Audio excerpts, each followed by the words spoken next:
কোনোবা অসমীয়া বিৰোধী সংগঠনৰ অসমীয়া বিৰোধী নেতাই কি বক্তব্য ৰাখিছে তাৰ প্ৰতিক্ৰিয়া প্ৰকাশৰ মই প্ৰয়োজন অনুভৱ কৰা নাই। কিন্তু এই কথাটো সঁচা যে লোকপিয়লত আমি মাতৃভাষাটো অসমীয়া নিলিখিলে অসমীয়াটো সংখ্যালঘু হৈ যাব, এই ব্লেকমেইলিংটো অসমীয়া জাতিক বহু বছৰ ধৰি বহু দশক ধৰি কৰি অহা হৈছে। একাংশ লোক আছে অসমত এনেকুৱা যি বিচাৰে যে গোটেই অসমীয়া জাতিটো তেওঁলোকৰ ওচৰত নতমস্তক হৈ থাকক, এই কাৰণেই যাতে তেওঁলোকে লোকপিয়লত নিজৰ মাতৃভাষাটো অসমীয়া বুলি লিখি থাকে।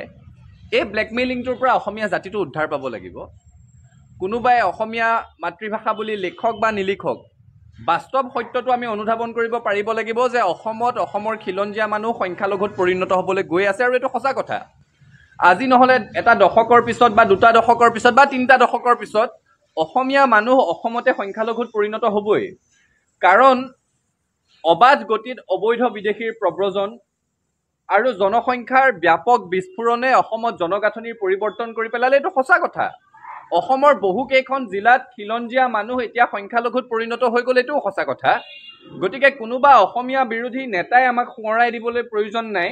আমি খিলঞ্জীয়া মানুহে নিজেই কথাটো উপলব্ধি কৰিব লাগে যে অসমীয়া ভাষাটো সংখ্যালঘুত পৰিণত হ'বলৈ গৈ আছে, অসমৰ খিলঞ্জীয়া মানুহ সংখ্যালঘুত পৰিণত হ'বলৈ গৈ আছে। আৰু এচাম অসমীয়া বিদেশী চক্ৰই সদায় বিচাৰিছে যে আমি তেওঁলোকৰ যাতে হাতে ভৰিৰে ধৰি থাকোঁ, তেওঁলোকক আমি আমাৰ মূৰৰ ওপৰত যাতে তুলি ৰাখোঁ, এই ব্লেকমেইলিংটোতে যে অসমীয়া ভাষাটো তেওঁলোকে নহ'লে মাতৃভাষা বুলি নিলিখিব। ছাত্ৰ সন্থাই ইয়াৰ পৰা পৰিত্ৰাণৰ উপায় বিচাৰিছোঁ, আৰু সেইকাৰণে অসম চুক্তিৰ ৬ নং দফাৰ জৰিয়তে যি সাংবিধানিক ৰক্ষা কৱচৰ কথা কোৱা হৈছে, বিপ্লৱ কুমাৰ শৰ্মা সমিতিৰ প্ৰতিবেদনৰ এক অন্যতম পৰামৰ্শ হৈছে ভাৰতবৰ্ষৰ সংবিধান সংশোধন কৰি অসমৰ ৰাজ্যভাষা আইনখনক চিৰকালৰ কাৰণে স্থায়িত্ব প্ৰদান কৰিব লাগে। কাৰণ ভাৰতবৰ্ষৰ সংবিধানৰ ৩৪৭ নং অনুচ্ছেদত কোৱা আছে, এখন ৰাজ্যৰ এটা বৃহৎ জনসমষ্টিয়ে যদি বিচাৰে যে তেওঁলোকে কোৱা ভাষাটো ৰাজ্যখনৰ মাতৃভাষা হ'ব লাগে, তেতিয়াহ'লে সেই ভাষাটোক ৰাষ্ট্ৰপতিয়ে, সেই ৰাজ্যখনৰ ৰাজ্যভাষা হ'ব লাগে, তেতিয়াহ'লে ৰাষ্ট্ৰপতিয়ে সেই ভাষাটোক ৰাজ্যভাষা হিচাপে স্বীকৃতি দিবলৈ অধিসূচনা জাৰি কৰিব পাৰে। ভাৰতবৰ্ষৰ অনুচ্ছেদৰ ৩৪৭ত এইটো কথা কোৱা আছে। গতিকে সেই দিনটো বেছি দূৰত নাই যেতিয়া এনেকুৱা কোনো অসমীয়া বিৰোধী নেতাই, অসমীয়া বিৰোধী সংগঠনে অসমত আন এটা ভাষাও গোটেই অসমতে ৰাজ্যভাষা হ'ব লাগে বুলি দাবী উত্থাপন কৰিব। সেইকাৰণে আমি ছাত্ৰ সন্থাই কৈছোঁ যে অসম চুক্তিৰ ৬ নং দফাৰ জৰিয়তে যি সাংবিধানিক ৰক্ষা কৱচ আমি বিচাৰিছোঁ, তাত আমি এই কথাটো দাবী কৰিছোঁ যে ভাৰতবৰ্ষৰ সংবিধান সংশোধন কৰি অসমত অসমীয়া ভাষাটো যাতে চিৰকালৰ কাৰণে ৰাজ্যভাষা হৈ থাকে।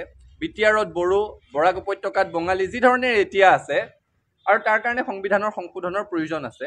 তেতিয়া অসমত খিলঞ্জীয়া মানুহ সংখ্যা গুৰুৱেই হওক, সংখ্যা লঘুৱেই হওক, অসমীয়া ভাষী সংখ্যা গুৰুৱেই হওক, সংখ্যা লঘুৱেই হওক, অসমৰ ৰাজ্যভাষাত কোনোদিন হেৰফেৰ নহ'ব।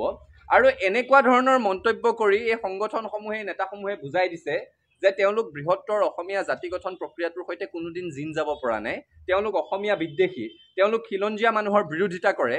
আৰু এনেকুৱা অসমীয়া বিৰোধী শক্তিসমূহক অসমৰ ৰাইজে চিনিব লাগিব, আৰু এনেকুৱা শক্তিসমূহক অসমৰ পৰা পুলিয়ে পোখাই উৎখাত কৰিব লাগিব।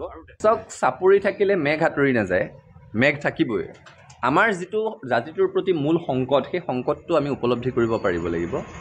মই পুনৰ কৈছোঁ, অবৈধ বিদেশীৰ অবাধ প্ৰব্ৰজন আৰু নিয়ন্ত্ৰণহীন জনসংখ্যাৰ বিস্ফোৰণে অসমত খিলঞ্জীয়া মানুহক সংখ্যালঘুত পৰিণত কৰিছে। অসমৰ জনগাঁথনি ব্যাপক ৰূপত সলনি হৈ গৈছে, আৰু এইবোৰ বাস্তৱ সত্য। এইবোৰ কথা কেৱল ছাত্ৰ সন্থা বা অসমৰ ৰাইজে কৈ থকা নাই, গুৱাহাটী উচ্চ ন্যায়ালয়, মহামান্য উচ্চতম ন্যায়ালয় সকলোৱে স্বীকাৰ কৰিছে যে অসমত অবৈধ বিদেশী নাগৰিকে ভোটাৰ তালিকাত নাম সন্নিৱিষ্ট কৰিছে। অসমত বাংলাদেশৰ পৰা হোৱা অবাধ প্ৰব্ৰজনৰ ফলত আভ্যন্তৰীণ অশান্তিৰ সৃষ্টি হৈছে, বহিঃআগ্ৰাসনৰ সৃষ্টি হৈছে। অসমত জনগাঁথনিৰ ব্যাপক পৰিৱৰ্তন হৈছে। বহুকেইখন জিলাৰ খিলঞ্জীয়া মানুহৰ দখলত নাই।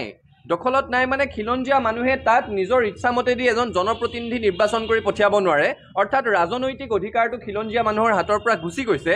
এইখন হৈছে অসমৰ বাস্তৱ প্ৰতিচ্ছবি। আৰু এতিয়া তেনে কোনো সংগঠনৰ নেতাই আমাক ভাবুকি দিব পৰা হৈছে, মুকলিকৈ আহ্বান জনাব পৰা হৈছে যে তেওঁলোকে অসমীয়া ভাষাটো লোকপিয়লত মাতৃভাষা হিচাপে নিলিখে। নালাগে লিখিব। তেওঁলোকৰ এই ব্লেকমেইলিংটোৰ পৰা আমি ঊৰ্ধত যাব লাগিব। আজি নহ'লেও এটা দশক, দুটা দশকৰ পিছত হ'লেও অসমত অসমীয়া ভাষী মানুহ সংখ্যালঘুত পৰিণত হ'বতো সঁচা কথা। কাৰণ জনসংখ্যা নিয়ন্ত্ৰণত আমি তেওঁলোকক বলে নোৱাৰোঁ। জনসংখ্যাৰ অবাধ বিস্ফোৰণৰ জৰিয়তে বহু জিলা ইতিমধ্যে খিলঞ্জীয়া মানুহৰ হাতৰ পৰা দখল হেৰাই গৈছে। তেনে প্ৰেক্ষাপটত অসমীয়া ভাষাটোক অসমীয়া মানুহ সংখ্যালঘু হৈ গ'লেও যাতে চিৰকালৰ কাৰণে অসমত ৰাজ্য ভাষা হৈ থাকে তেনে চিন্তনেৰে সৈতে আমি আগবাঢ়িব লাগিব। তাৰ কাৰণে সংবিধানৰ সংশোধন লাগিব। ৬ নং দফা সমিতিয়ে যি প্ৰতিবেদন দিছে সেই প্ৰতিবেদনৰ পৰামৰ্শ আখৰে আখৰে কাৰ্যকৰী হ'ব লাগিব আৰু অসমৰ ৰাজ্য ভাষা আইনখনক সাংবিধানিক মৰ্যাদা দি চিৰকালৰ কাৰণে সুৰক্ষিত কৰিব লাগিব।